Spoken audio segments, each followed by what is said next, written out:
in a leadership position, most of the best leaders I've been around don't even want to be where they are. Like it's a really funny thing to think. It's almost like they're doing it because they have to, because they're clearly really good at it, right? Like they're very good at whatever, X, Y, and Z. And like, hey, if I'm not doing it, my company's not going to be that successful. That's Mhm. where you find most of your best leaders. It's like they're almost annoyed to have to like do all this stuff. They never let you show, but you can kind of feel it with them personally of like, this seems like it sucks for him.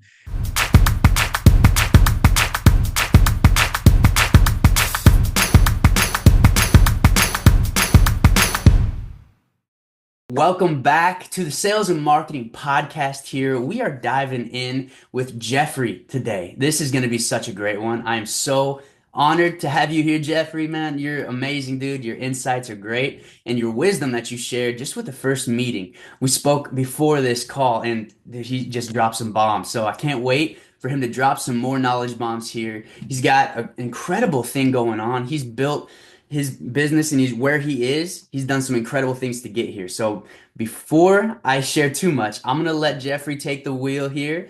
Share about, who you are, how'd you get here, and I'll let you take it, man. So without further ado, Jeffrey, I'm honored to have you a part of this. Yeah, well, thank you, Dylan. It's an honor to be here. And hello, everybody. My name is Jeffrey Upmalis. I sit as the Vice President of Sales and Operations for CNS Cleaning. I've been with this company about 18 years now. Yeah, and we are a rapidly growing company. We grow at a compound rate of about 35 to 55% annually. It's been like that for the last 5 years. Uh, the way I got here was an interesting journey to say the least. It took a lot of different turns, but really it took more of an introspective look at myself and what I wanted to be personally in order to provide what I needed to provide for our company to get to this position, I guess. Ooh, okay. How do you mean by that? So, like all of us, I was young and searching, and I think we touched on it the last time we talked.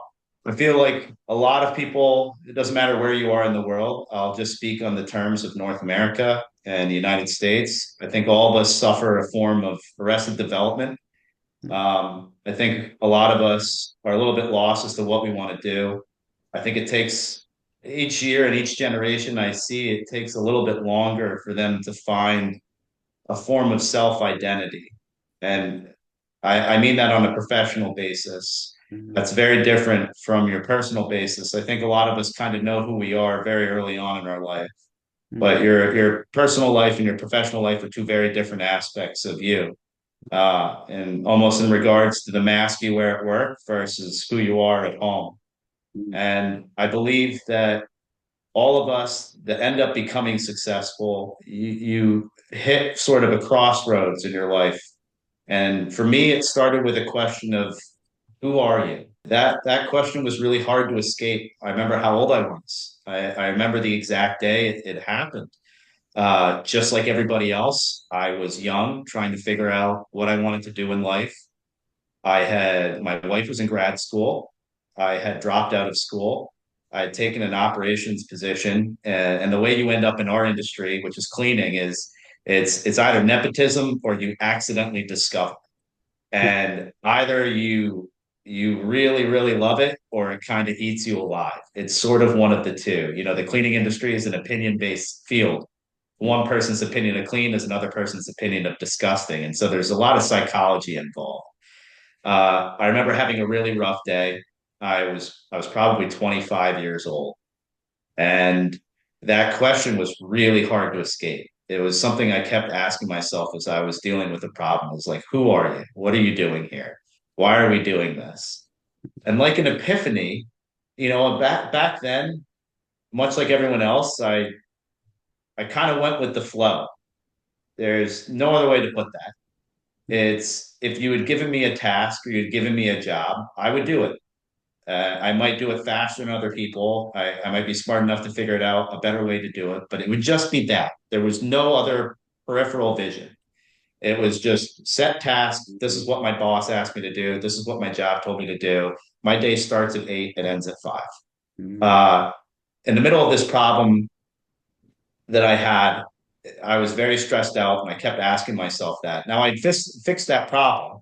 I'd had to remove the contractor and put a different contractor in the building, but I couldn't escape that like sort of epiphany Mm. of who are you? I kept asking myself that. And it was almost like this light switch that I decided to turn on. And I said, there's got to be better ways to do this. There has to be a way to be able to solve problems, a way to create a successful life path for myself. And it started with that question. And I think what I'm beating around the bush is that in order to really become successful in whatever career you're pursuing, your company has a mission statement, but the individual has to have one too. What Mm. are you trying to do? Who are you actually trying to be? Who do you want to be? That's a very important question to ask yourself. And I think that the earlier you ask it, and the reason I bring up the education system is our education system, in so many ways, does exactly what we all anxiously get to like an event horizon moment to begin with, which is here's your path, this is your homework, this is your assignment, you stay within it, your peripheral is very narrowed down. And so I believe that that's where anxiety comes from. I believe where that arrested development comes from. I believe that most of these life tests, we all kind of say the same thing is the business world is very different than your education. And you come across these points where you're going to hit a problem that the school book won't fix. And it's true. I think in order to accomplish that, asking those questions sort of leads you down this path of self discovery of what you want to do. And it doesn't have to be who you are then. I mean, it took me, as we talked about, Dylan, I've gone through three different phases of self discovery, and it changes with your personal life and it changes with your professional life. But that early on, being 25 and realizing that we encounter so many problems and there's just a way to do this. And my answer was work hard. My answer was don't be lazy, don't show up late, mirror what you want to be, mirror what you want to do, start having really tough, honest conversations, be a better leader. It was all these little things, right? And you start to learn more things as you go along the path. When you start doing that self-discovery thing, you start kind of waking up to who's around you, which is an important part of this. Is who is around me right now? Like who am I mirroring? What is the image that I'm trying to create? Right. And then what you start to do is you start to surround yourself with either like-minded people or people who are better than you at what you're doing. Mm. People smarter than you. You start asking questions. The self-discovery journey is an important aspect, not just with business and personal growth, but it's a humility experience if you do it right too.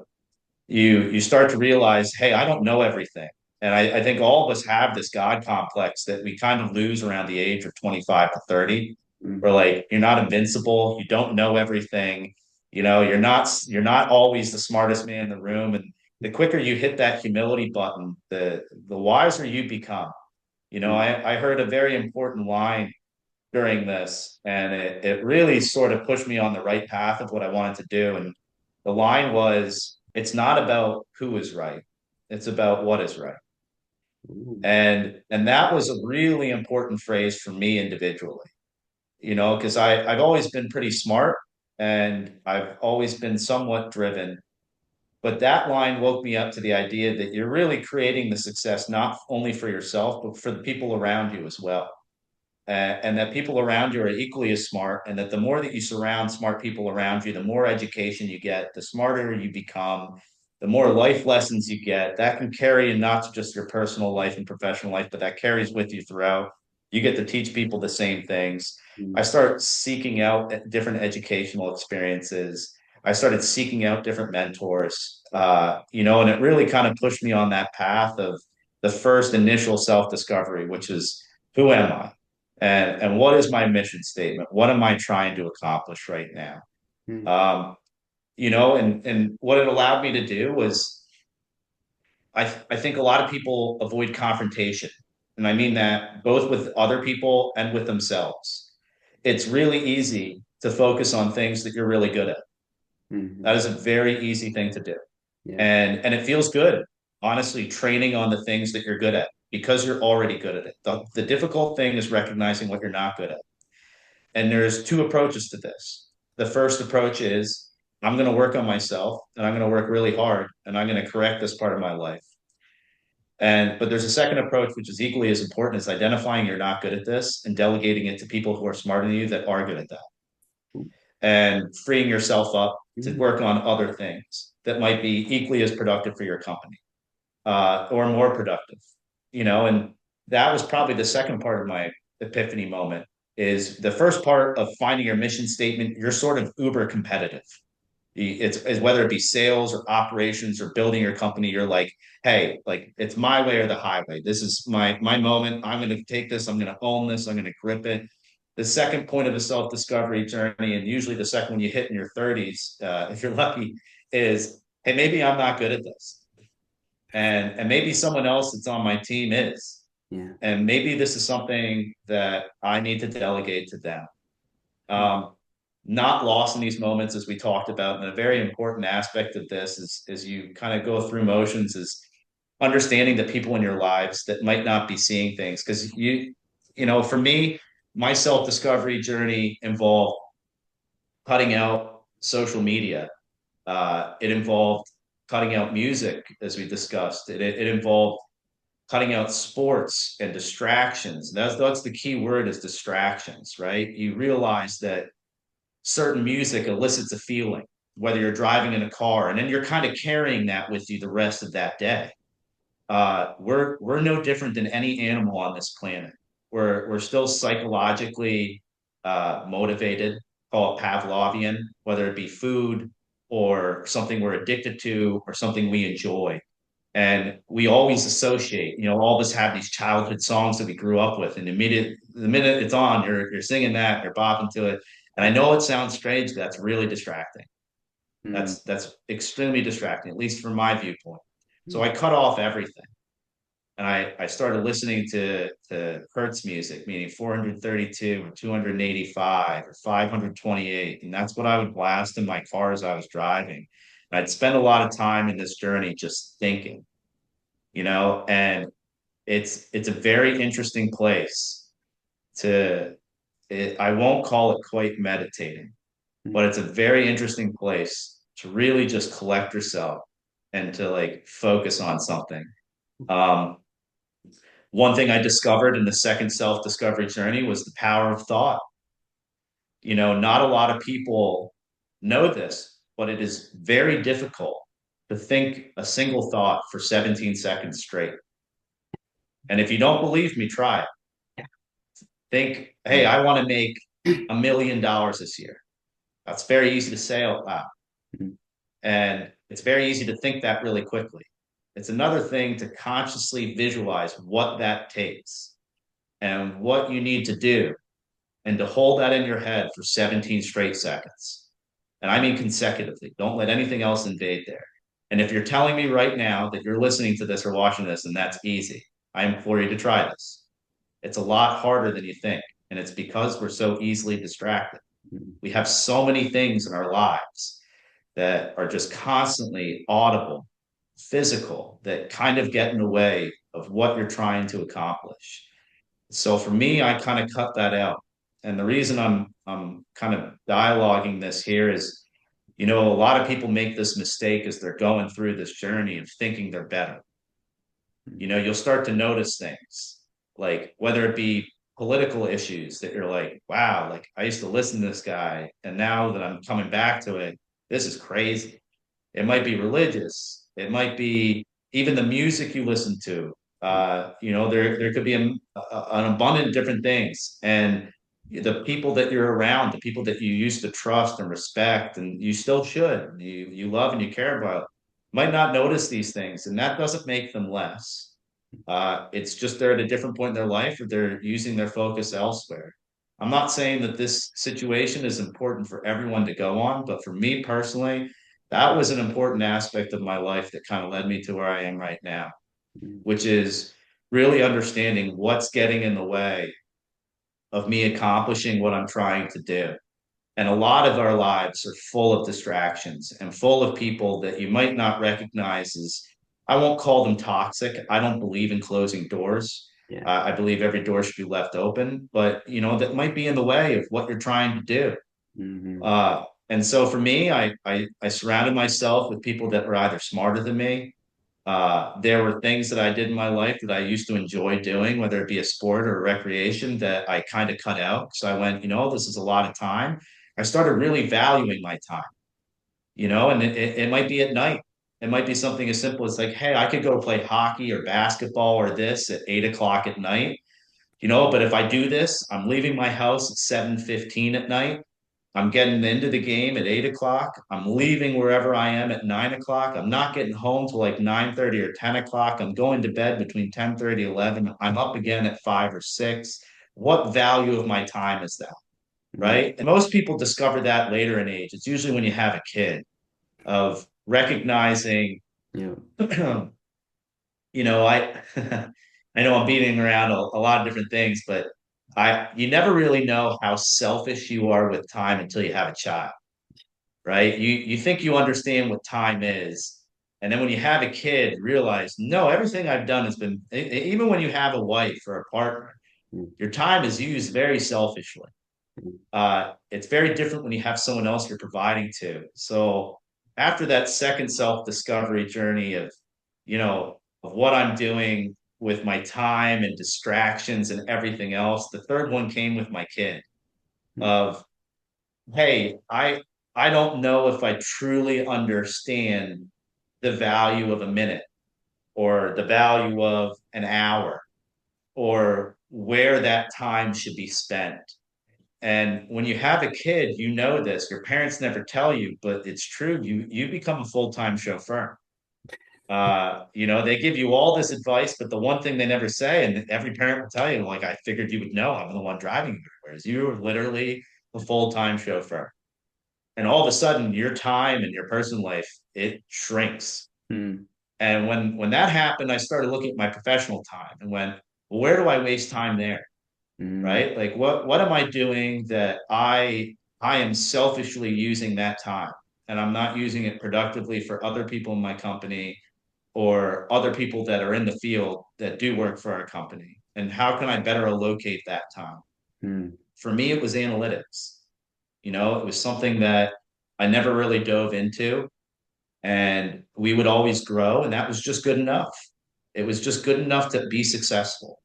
And there was never diving into any part of data or information or researching why things and sales in, sales out, ops managers' use of time, sales managers' use of time, my personal use of time, our company use of time, what's redundant, what's not, should I be going there? And then asking questions again, like, why? So why are you doing this with your time? What value do you create? And early on, my first, I'll call it self-discovery again. The question was, who are you, right? And then it became, what's one special thing that you can do for your company today? And that was like a young version of me. But I never dove farther into that. It was just, what's one really great thing that I can do for my company? And now it's nitpick because of the analytical side. It's not enough to do one great thing. It's what's one long great thing can I do? What's one thing that I can set up right now that will pay off not only right in this moment from today, but what will pay off like residually over and over again? What's an SOP that I can create for my company that'll add a direction where we can be successful not just this day, but like later on? And one thing that came to mind, this is so rudimentary, what we used to do, since we're in subcontracting and we subcontract all of our work, we we would follow up our clients. And that was really good at the time. You want to know how things are going in your client buildings. But one thing that was lost is you're not going to call every single client every single day. That's crazy. I mean, you could sit there on the phone and punch it, and not everyone's going to answer. But I kind of looked at this and I dove into it. And again, this only happened because of the three things I said, of me going down this path, of me realizing hey, it's not really about the client as much as the partner servicing the building. Because if you have a problem in one building, the other buildings might not tell you there's a problem, but the trend really should be the contractor working in the building, Ooh, not the client itself.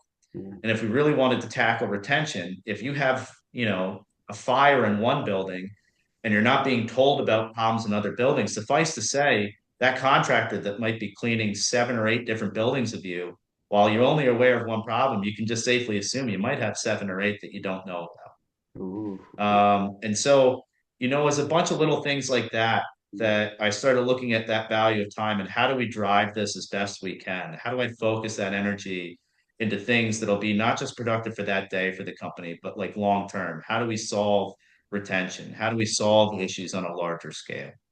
And that was kind of like a 360 of how I ended up into the analytical side of this. I hmm. mean, it was a lot of not school related issues that were taught. It was more just personal experience, because I took this job when I was so young.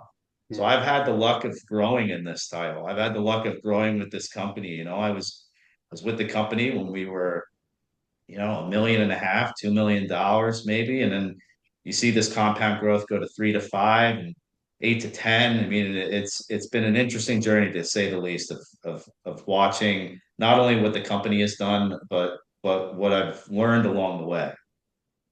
Wow. You dropped some massive bombs here. Oh, okay. I have some questions because that's good stuff. Oh, That's great stuff. I didn't want to interrupt you because, man, you were just sharing some knowledge, dude.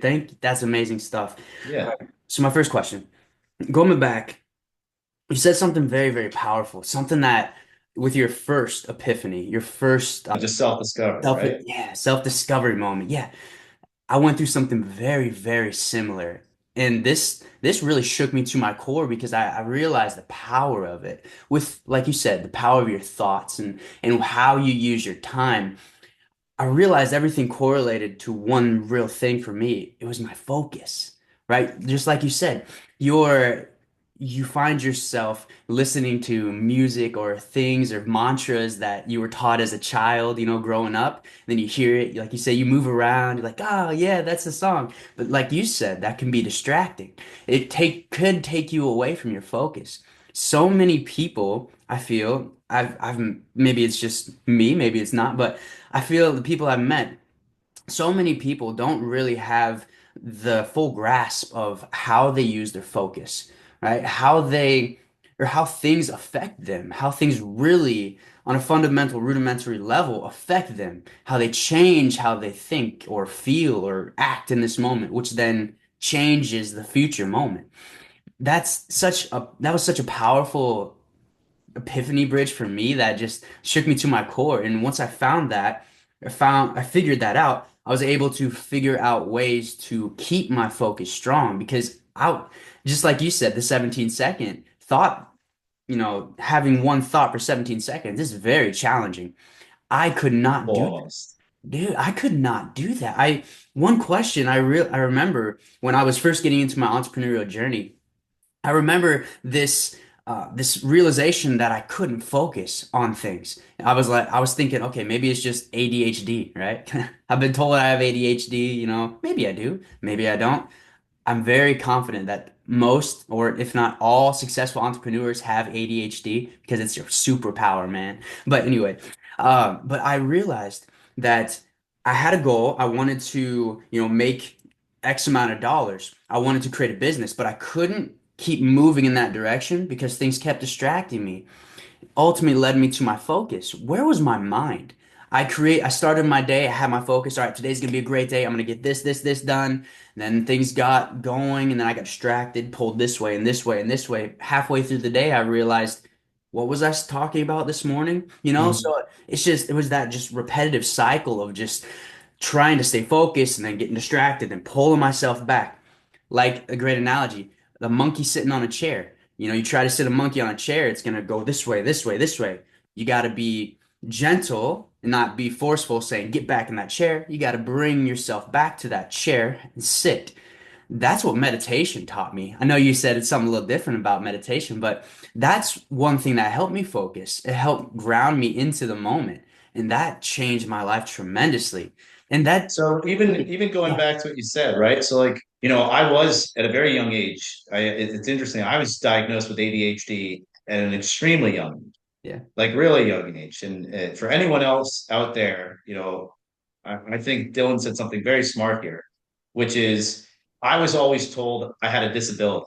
mm, I was prescribed medicine for this quote unquote disability. hmm, I was always really talented. And I think this is true for people with ADHD. You're highly coordinated. You end up being multi-talented. You end up being able to be good at anything that you kind of pick up. And it's not to say that you're better than other people, but I'm to say this usually ends up being the cause and effect.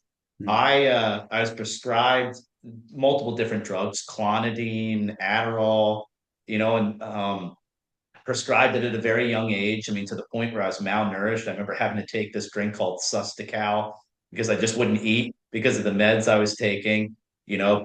Putting inclusion classes through elementary and junior high school where you had multiple teachers. And it's funny. Most people with ADHD, your test grades are always really high and your project and homework scores are always very low. It's the same correlation to every single one of the individuals that are prescribed this way. I was not immune to that effect. yeah, At around 24, I stopped taking meds altogether. mm, I had decided from reading enough about heart implications, growth inhibitors, mm, the people in my family are all giants except for me at like mm, 5'11". Now, I'm not a scientist or a doctor. I can't tell you that that's the reason why. sure, But I can tell you, as somebody that struggled with attention, this was an important subject for me because just like you, yeah, it's still hard. It's a chore. If you yeah, have this, it is a chore to focus mm, on one thing. But the superpower comes in what you can multitask and mm, what you can remember. mm, For anyone that has this, you will know that you can be thinking and focusing on a conversation like this, like me and you are having. Now, I have a professional career. At the same time, I'm thinking 5,000 different things of what I either need to get done today, what I'm going on to the next week, my personal life, my professional life, and both of those. It's like 5,000 things all at once. The key is exactly what you said, whether it be meditation or whether it be removing distractions. And I think it's really important for people that have ADHD to recognize the fact that everything is a distraction. Everything. It can be even you driving a bird. I mean, literally, people like us. If you're driving down the street, someone's having a conversation. If they're talking in a monotone voice, it could be something very interesting, and your brain is immediately over here, completely focused on something else that doesn't even relate to the conversation taking place. yeah, It's not to say that we're ignoring that person. It's just very difficult to retain that there. I do agree. I think people that tend to be successful have some form of it. And I believe that the multitasking is the superpower. It's being able to do multiple things all at once, but clearly identifying if you have it is the first step to utilizing that power. yeah, Is mm, recognizing again, like the delegating thing I said, is recognizing, hey, I'm not very good at this. Can I think about something for 17 seconds? It's a chore for people that have it. I also think it's a chore for people that don't. mm, Uh, I think ADHD is more prominent than people would honestly believe. yeah, I'm a proponent that I don't think that drugs are the answer. As somebody that went off of them, it was very difficult. I would liken it to the idea of going off of caffeine if you're addicted to it.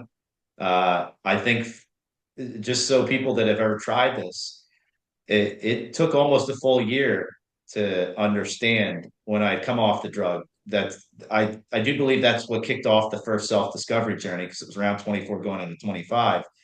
It takes a lot of dedication and focus to conduct yourself through a day when you come off of something that has been kind of a handicap for you your entire life. Um, and I think that it is important to recognize I don't believe people with this diagnosis need drugs. I think there are rare cases where people do. mm, I think people like that should probably understand that their strength would be in what they can balance in their day and their life. And I do think finding out that you can eliminate distractions and focus on core things is a very valuable tool because you'll find that you're able to finite what the important things are without forgetting anything else that's going on around you, yeah, right? You never really the stuff that goes in your brain when you have that disorder never leaves. I mm, mean, I still, we all have these nuances. I mean, I still randomly whistle songs that I heard when I was 3 years old that'll never leave my brain. I mean, that'll be in there the rest of my life.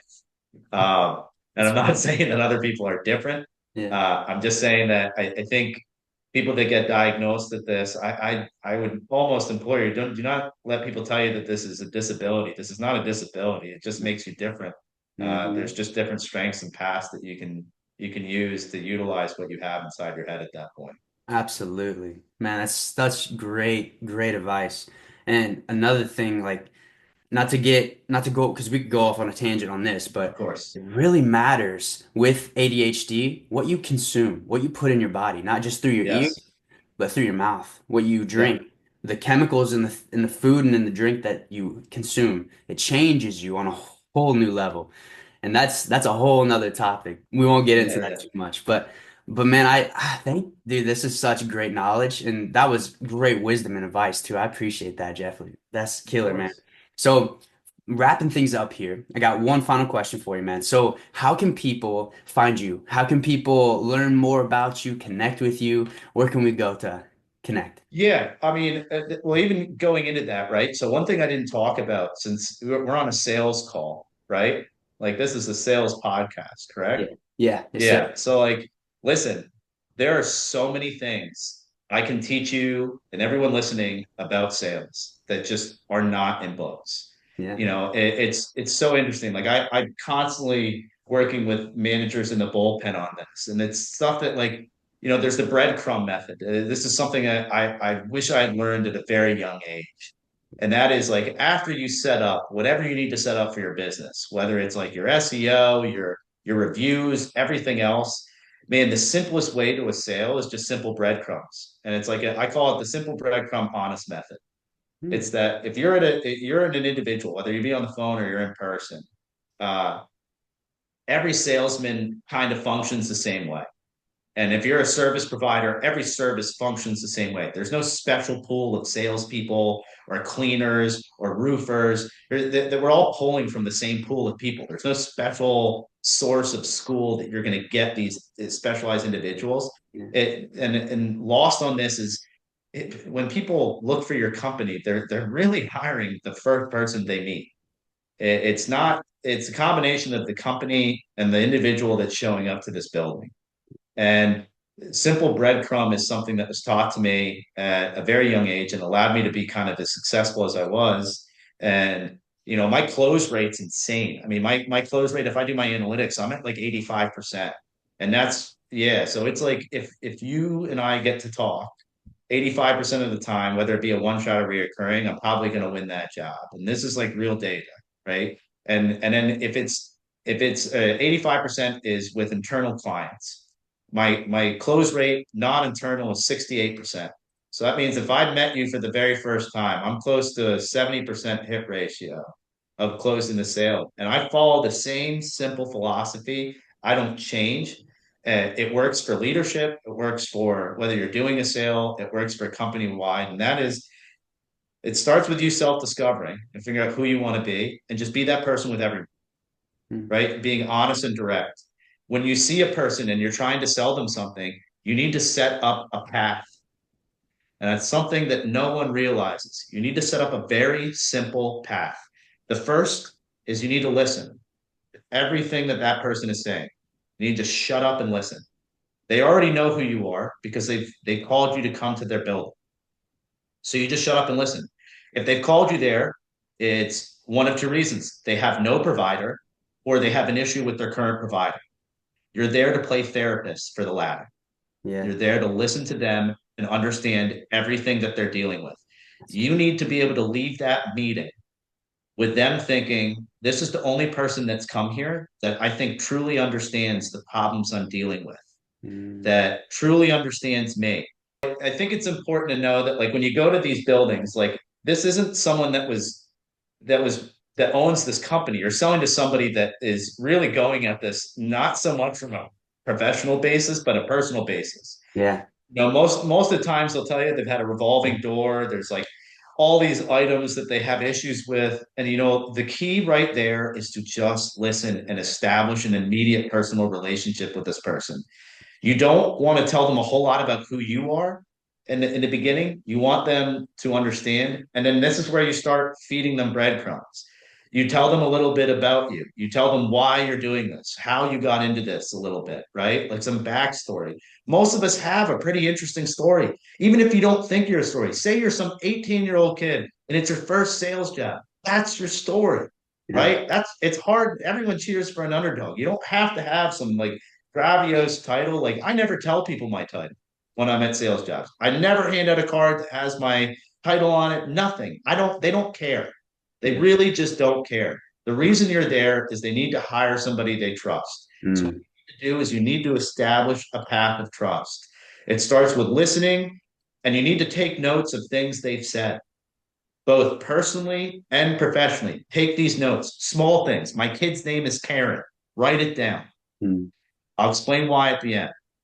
That we have problems refilling toilet paper. They forget it. Write it down. And again, I'll explain why at the end. Mm. You go down this path, you collect your data of what you need to do to create this proposal, whatever you do in whatever industry. And then that is when you tell them, this is the path. Thank you so much for your time.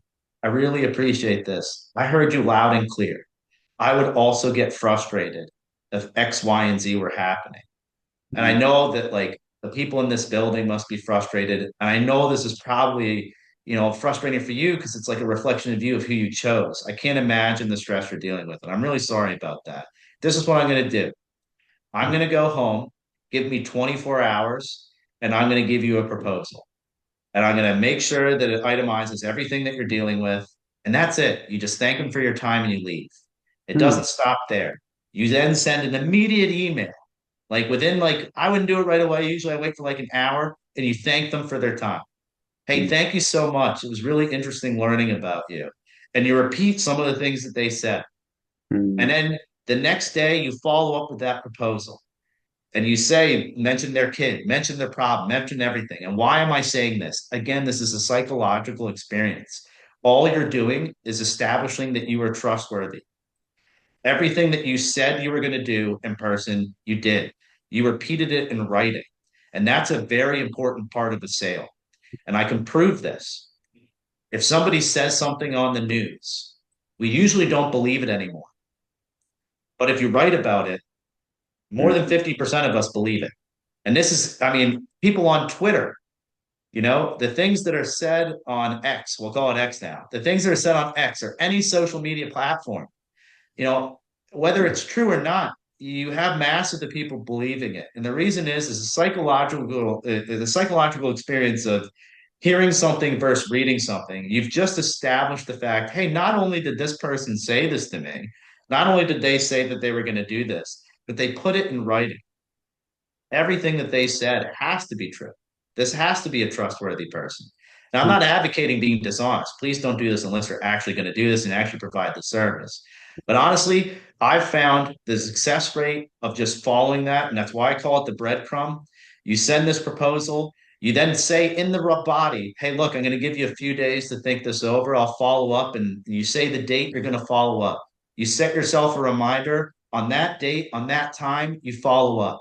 You literally put in writing, hey, I know I've given you a few days. I don't want to harass you, but just want to see where you're standing on this. If you have any question concerns, please reach out. This is a very simple sales tactic, and not a lot of young people are doing this. There's not a lot of people that are doing things in person. Yeah. Cold calls are exactly the same. It doesn't matter. The breadcrumb method is a proven method. It works. I mean, my numbers aren't lying. I mean, 89% and 85%, whatever it is, and getting into the 68% for things that I've never seen before. This method is proven and true. Another thing too is I can give you advice is guys, the larger the proposal you're going to create, the more you want them to see you. It is really easy to say no to something in writing that they can't see. If you're going to present something, I put a price limit on our team. If we're over a certain dollar amount, we're doing what me and you are doing right now, Dylan. There Mm. is a Teams meeting. And again, I'll just repeat, understand whoever you are selling to most likely is not the buyer. The larger the bid gets, the more likely you're dealing with an entire procurement team. The Mm. more people you can get into this meeting when you send that last proposal. Hey, before I send this, I just would like the opportunity to present this to you and your team. Use those words, your team. which allows that person the opportunity to bring in whoever important is at the table. All the players need to be there. So A, they understand who they're dealing with, and B, you get to verbally tell them, hey, this is what we're doing, this is what we're providing. Does anyone have any questions? You've established another bridge of trust. The key to any sale is that word. It is trust. They are giving you money. They have to know that where that money is going has some form of value, and it is going to somebody that not only has them in their personal or their professional life, but is somebody, hey, like I would personally trust this kid too, right? Or this man or this woman, whoever it is, you want them to be able to say, I really trust this person. You know, my wife has this line, and she does this for people we hire in our house. Like, I want to know that if I had them in my house alone, like I wouldn't have to worry, Mm. right? And that's something you need to understand as a provider, or whether you're in sales or anything else. You need to be able to be relatable. You need to be able to be attentive and listen. You need to be able to not only be attentive and listen and understand what you're doing, but you need to be able to be trustworthy in that meeting that you're going with. And those are two things that I think are invaluable if you're in a sales career. It's just painting that path of a sale, meeting each one of these. And the other thing is, I forgot on this, is if you noticed, everything I've said is a very easy, attainable goal. Yeah. I mean, if you're failing those, you got to kind of look in the mirror, right? These are very easy steps to take to get to the finish line. And that's a very crucial aspect of this too, is whatever path you're trying to go, whether it's something that's completely out of your comfort zone, set very easy, attainable goals verbally with this client that Mm. you're trying to gain. Set something that you know you're not going to fail at until you get to the labor or until you get to the service itself. And it starts with what you can set. You can control that. You can control when you're delivering this proposal. You can tell them, meet that deadline. You can control when you're following up. You can control the notes that you're taking, that you're now putting in writing. And the things that you say in person are equally as important in writing, as we just discussed. Because it's one thing to say it, every salesman says it. It's another thing to also put that in writing. It's almost like, well, not only did he tell me, he wrote about it. So it has to be true, Mm. right? And that's a crucial step. If you're going to grow your company and you're really going to tackle the sales end, I would implore anyone, I mean, take classes, Dale Carnegie. There's a bunch of different resources you can take that help you not only figure out sales end of it and how to get people to like you, but also kind of paint you into the self-discovery journey, and not just the sales end, but like making you improve yourself and improve your career. Mm. With every level, I love that. Man, I love that. With every level in your career, in your sales development, you're gonna have to develop yourself to match that. You'll hit a ceiling because it's as far as you've developed. In order to grow to that next level, you gotta grow personally as with that too. That's a testament true to this ends of time right there. I've experienced that many, many times, man. That's such a good one. Man, that breadcrumb selling, I've never heard that. That's completely turns everything I've been taught about sales from a corporate standpoint, from just going out to professionals, Brian Tracy, Grant Cardone, all these people. It really flips it on their head. You're literally, what you said was you're literally saying, look, I care about you. I want you to trust me. So I'm going to prove it. I'm going to do everything that I say. I'm going to make sure you get your pain points solved. And that way you get the problem solved. But I'm not going to try to just close you right now and just get the sale. I'm going to let you decide truly, right? That's so, wow. That's powerful. And remember, when you're going to these companies, they've already met you. They've met Grant Cardone. They've met all of these people. They've met countless salespeople. Mm, What separates you is no different than the people that we appreciate in our own lives. You know, everyone has their favorite relative. And I used to say this line to Lynn, you know, my favorite relatives were always ones that as a child, they would get down on your level. mm, They would make eye contact with you. And whether you were a 6 year old kid talking about how real Santa Claus is, they would relate to you. They mm. would understand you, would feel like you were heard, you were listened to. That's literally selling, right? Your favorite relative is always the best listener that you felt like understood you and functioned with some form of compassion. It's really no different in any, it doesn't matter what industry you're in, too. Like I'm not kidding. You can carry this across to real estate to basically anything. I mean, Mhm. painting very easy goals for yourself to meet, to become relatable, to become trustworthy, putting things that you say in person back in writing in an email, like listing out pain points. I mean, they're not going to forget you. I mean, Yeah. that is going to separate you from about 95% of your competitors right there. And it's so simple. Really is. Yep, It's not like some secret hack or tactic. It's so complex. That's so simple. It seems like it's too easy, right? Yeah, that's definitely. amazing. But 85% or 89%, is that what you said? That's Yeah, I think it's 85% of anything that I already have in my portfolio, right? wow. So if like you're already a reoccurring client and you're Okay. asking me to do something, I think the close rate's about 85%. And Wow. then anything new, anything new, if I've never met you before, I range between 63 and 68%. And I'm not kidding. It doesn't matter what it is. It's the same tactic. It's the same approach. And what you'll find is like again, that self-discovery stuff, knowing your own mission statement, knowing what you want to do, who you want to be, you end up mirroring it, and it doesn't have to always reflect in your personal life. I mean, it's not to say that like you have to be this perfect person. Like, look, we're all made of the same chemicals and emotions. You're gonna have good days, you're gonna have bad days. The key is some form of balance, right? It's just some form of, the old tactic is like, you don't want to go with every single emotional roller coaster you're on. And Yeah. you're definitely going to put on a mask when you get to your professional life, Yeah. but the more that you can carry in the same person into both, and you end up bleeding both of these together, the more likely you're going to be successful because then it's not just, you never know where your personal life takes you Yeah. too, right? Like there's a lot of professional opportunities you gain from your personal life. Yeah. And the key is to just find that like inner being that you either want to be or you're trying to be, and kind of taking, I don't want to say your best foot forward, but just that mission statement is very crucial to the sales aspect and how successful you are going to be. The more consistent, and it's the same for leadership, it's the same for anything. It's the more consistent you can be to everybody else, the more likely you're going to have success. And that just doesn't matter in what field you're in. That's so good. Man, it's so And then remember, like if you're in a leadership position, most of the best leaders I've been around don't even want to be where they are. Like it's a really funny thing to think. It's almost like they're doing it because they have to, because they're clearly really good at it, right? Like they're very good at whatever, X, Y, and Z. And like, hey, if I'm not doing it, my company's not going to be that successful.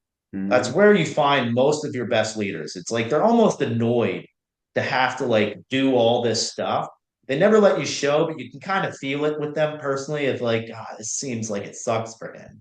And he'll Yeah. never say it out loud, or she'll never say it out loud. But those people tend to be the best. And again, those people know a lot about themselves. Most of those people are very aware of who they are. Do they want to have to do the analytics? No, but they know that they're probably going to be better at it than whoever else is in their office. Do they want to have to lead that day or run a meeting? Probably not. And those are the people you tend to gravitate around, and those are the people that usually end up being really successful in their careers 9 times out of 10. Interesting. Very interesting. Makes sense. Makes perfect sense. Yeah. Man, I hope you guys really grasp all that. If you didn't, go back, take notes, because that's killer stuff. I'm gonna be applying that ASAP because that you just gave me so many ideas and you just opened up my mind to the possibilities and the realization of, man, I've been doing things slightly wrong. So that's killer stuff, man. I love it. I love it. So I appreciate that tremendously. And I know it's definitely gonna help. So last thing, man. So where can we find you guys? Where can we find your company? What's Yeah, so we are CNS Cleaning. We're based out of just outside Philadelphia, Pennsylvania. We are a national provider. We provide everywhere in this country. You can find us at cnscleaningco.com. You can find me on X at my name, Jeffrey Upmalis. That's RayUpmalis. And you can find me on LinkedIn, the same thing, Jeffrey Upmalis, JeffreyUpmalis. wonderful. All right. Well, thank you, Jeffrey, for sharing your wisdom today. I think we're gonna have to do a round two because we didn't Okay. even tap into everything that you were saying. So if you're down for that, man, I love it. I know everybody else would love it too. We can set that up in the future. But thank you again, man, for joining us today. I hope everybody listening to this got some serious wisdom. Look for those gold nuggets because they are riddled throughout this entire conversation. Pull them out, extract them, see how you can use them for your life, your sales, your marketing, your business growth, and your personal development. And I guarantee it's going to transform everything. And if it does help, if you do apply it, reach out to me because you're coming on the podcast next. And I can't wait to hear your story. But thank you guys again. Thank you, Jeffrey, again. Do you have any final thoughts or final things to say? No, just again, Dylan, thank you so much. I'd be more than happy to come back, and everybody just best of luck. It really just starts with you. Yeah. That would be my message. It really just starts with you. Oh, it starts with you. Love it.